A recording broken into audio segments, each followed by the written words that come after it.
Hello, welcome to Bloom and Grow Education. My name is Meredith Dickinson. This is the Parents Classroom where you can come and get advice on how you can help your child excel in their education. Today I'm going to be talking to you about how to create a successful writer. So we're going to have a chat about what some of the problems are, why children struggle, and then I'm going to give you some of my tips on how you can help your child succeed in their writing, and at the end I'm going to give you my top tip for inspiring your child with their writing. Let's get started.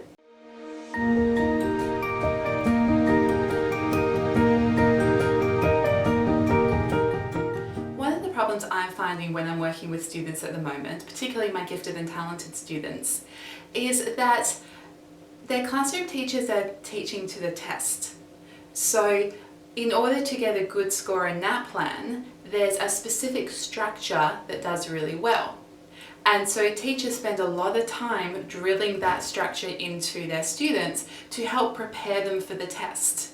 And it's because they want the student to do well and they want to make the student feel prepared for the test, because it can be a very anxiety-provoking thing to do. However, it doesn't give a lot of breadth and depth to their writing ability. So they only end up learning one way to write a narrative or one way to write a persuasive text. And there are many ways to write these things, so it ends up creating quite a shallow pool of ability. And then in the pursuit of making children really good at narrative and persuasive, some of the other writing areas fall away, like diary and poetry and report writing. One of the other reasons is because writing can be tricky. Now, I love to write and I have never found it difficult to be able to come up with an idea of what to write about, but I think I'm a bit of a unicorn. A lot of children, it's difficult just to come up with an idea of what do I write. And then there's the tricky business of being able to get it onto the paper. And I've got to write my letters right, I've got to spell my word correctly, I've got to form a sentence correctly, then I've got to put it into a paragraph, and then I've got to structure that paragraph correctly, and then I've got to structure my text correctly with an introduction and a problem and a resolution and a conclusion, and then I have to go back and edit it. And that can be really overwhelming. It's really understandable that children look at this and just go, it's just too much. And there are lots of different ways that you can help your child if that's where they're at. So let me give you some tips.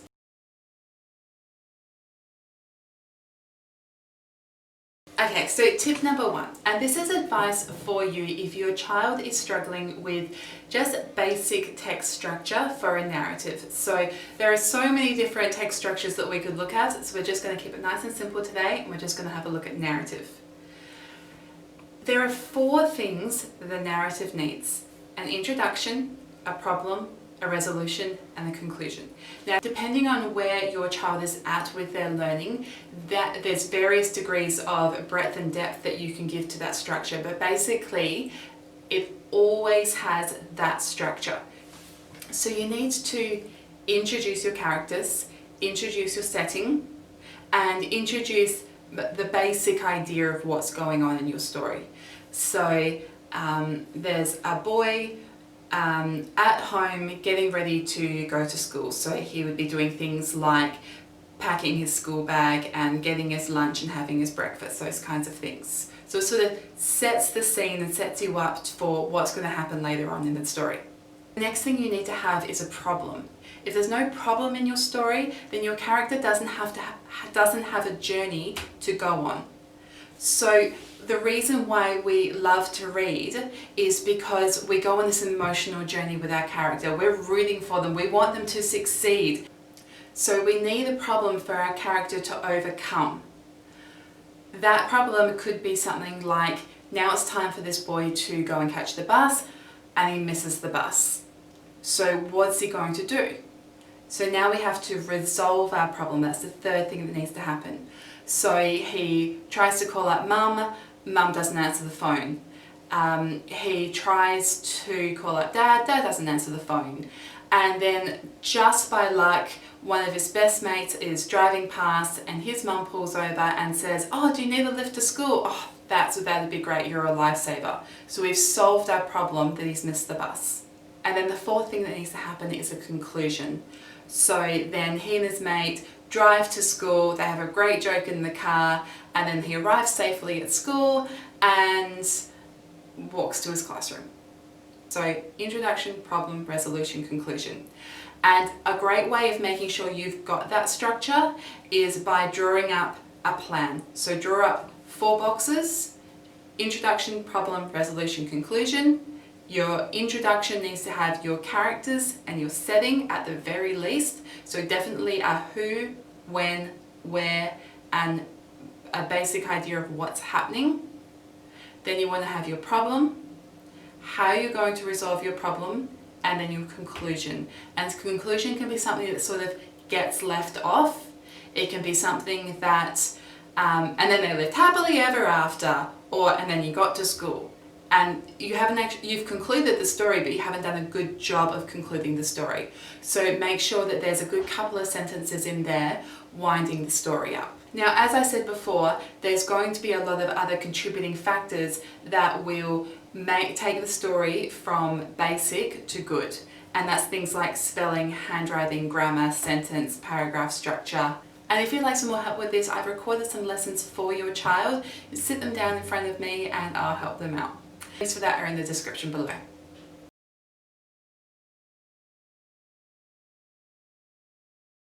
Now, tip number 2 is to make sure your child is doing lots of reading. And this is for 2 reasons. 1, if your child is having trouble generating ideas for what to write about, it's totally okay for them to steal ideas off other books. So for example, I recently did a writing activity on There's a Snake in My School by David Williams. And so we used that as a structure to build on to be able to write their own story. So if they're struggling and they have a book that they really love, well, imagine that they're that character and they're going off on one of those characters' adventures. So maybe they're Harry Potter, and how are they going to defeat Lord Voldemort? The other reason why reading is so important is that it helps to advance the skill of the reader.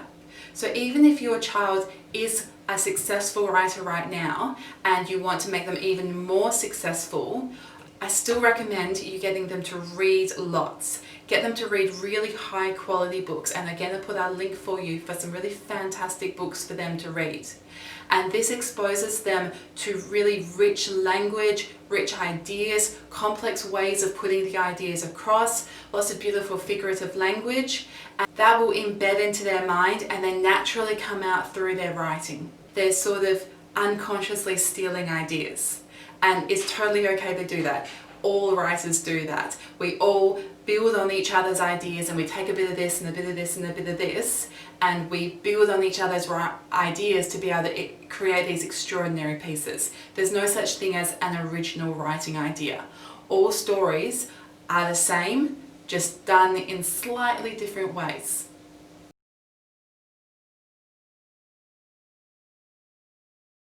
Once they've got the basic structure down, and once they've got a really good idea, you want to start to develop their vocabulary and their figurative language. And that's what's going to help to bring it up to the next level. Now, reading is going to be one of the biggest factors that contributes to their ability to do that. The other thing that's going to help is bringing emotion into the text. As readers, we want to go on an emotional journey. We want to care about our characters. And the more we care, the more the book becomes a page turner.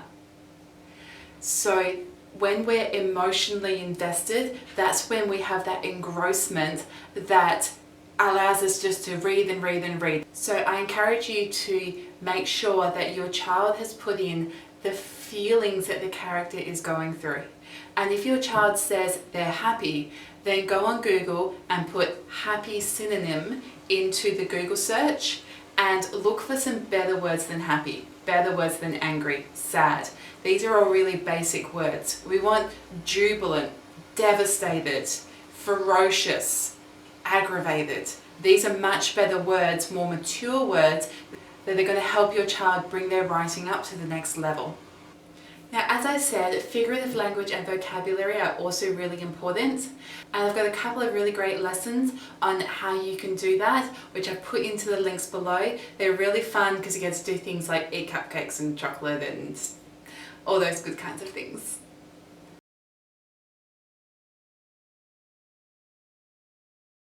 Alright, so my last tip and my top tip on how to create a good writer is to inspire them. Now, often children don't feel inspired to write. They're writing because they've been told to write, because the teacher says they have to. And if you're not a natural writer, then it becomes really tricky for you, especially if you're having trouble coming up with ideas. So find a way to inspire them. Get them to write about something that they really love, like I said, a book or a movie or their pet. Take them to the zoo and then get them to write about the zoo. Get them to write something silly. So if they love pizza, maybe it's the day their pizza came to life. Maybe if they're inspired by an issue that's happening in their society, maybe they'd like to write to a newspaper column and see if they will publish their ideas. And the last one, which is a really great one, is entering competitions. There are all kinds of writing competitions throughout Australia. They're specifically for children, and it's really inspirational for them, especially if they're a little bit competitive, to have that purpose for their writing. And that's one of the reasons why I run my World of WORDCRAFT program. You can check this out in the links. It's a program for children who love to write, and it's especially suitable for children who are gifted and talented.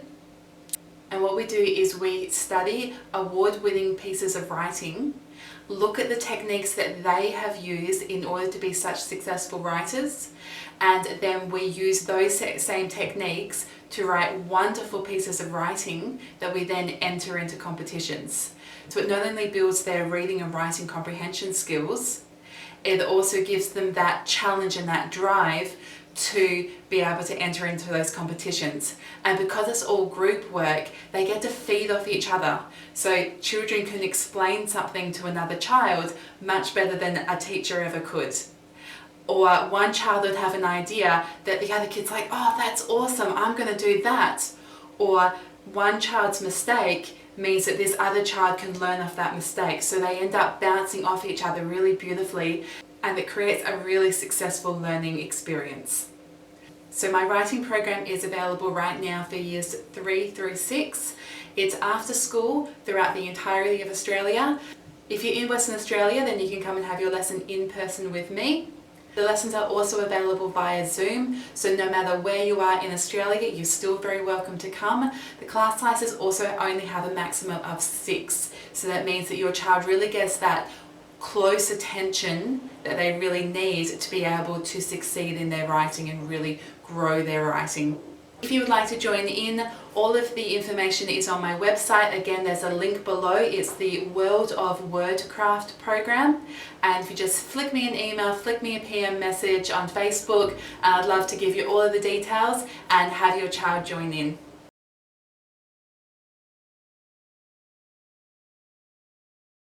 If you have another question that you would like answered, please don't be afraid to contact me and let me know. My website is bloomgrow.com.au and my Facebook is Bloom and Grow Education. Contact me, let me know your question, and I'll be more than happy to help you out. And don't forget, you can also access all of my free lessons for your child at Bloom and Grow Education on YouTube. I've got heaps of lessons on there that your child will really love. They're educational, but they're also really fun, and I'm sure your child will love them. Thanks so much for joining me, and I'll see you next time.